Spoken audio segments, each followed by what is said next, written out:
Adhula mar Gor Mahia ma bende mantiere kod osimbo ndalo 19 ma Kenya Premier League. Kawuono ni ne ochako chenro noendo mar weche go mag solo omenda. Bende sani koro idendo ni Gor Mahia FC $2 million campaign obe koro chake achiel kachiel odiochieng' ndi ma kawuono kod jotelo mar club no endo. Kane giloso koda ka jogo magin jofwambo achiel kachiel ne giwacho ne Lolwe TV ni koro kuom sani ndi giikre mondo mi gibed gi dweche 4 mano endo ma solo omenda malach ahinya ma bende omenda no endo idwaro kuom oganda mago pacho kaendi ma bende gin johera mag Gor mana saling 100 kende ka koro gin gi lek machopo kuom oganda jogor kata johera mag jogor ma di rom 2 million bang' dweche 4. Maendi report mana loso ni achiel kachiel kendo be koro sani endi mae kaka en.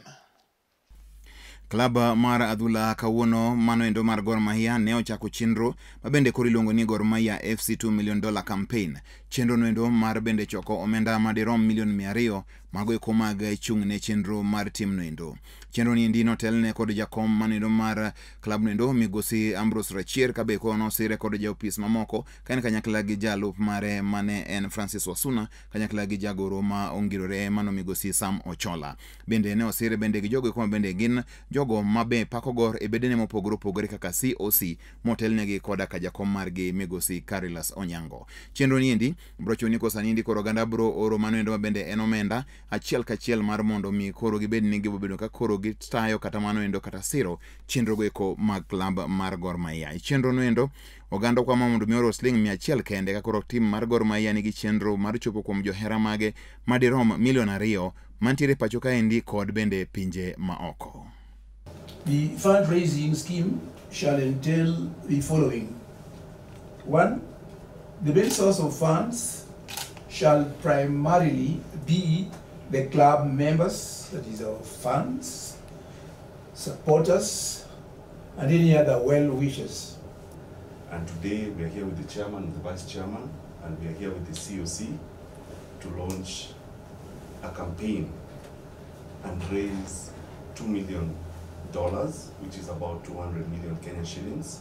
I support this initiative and I commit to give my $1 every day. Kwa hiyo leo hii tunaomba tutakaporoli kitu kwa wananchi kwa ground muwe kwa roho ingine nzuri, kwa sababu club ni yetu. Hata we ukiwa nyumbani una support Gor, hii ni community club. Kwa sababu hata we ukiwa nyumbani Gor ni yako. Wale wa Kisumu, sehemu zote, pembe zote ya Kenya, tunawasii tutumie paybill.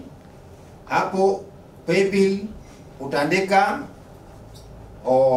paybill number ama itasema business number. Utaandika 4 0 2 5 6 8 2. Itarudia tena. Namba ya M-Pesa ile utaweka business number kwa paybill itakuwa ni 4 0 2 5 6 8 2. Ka a report ne TV mar Lolwe nyinga en Nick Okelo.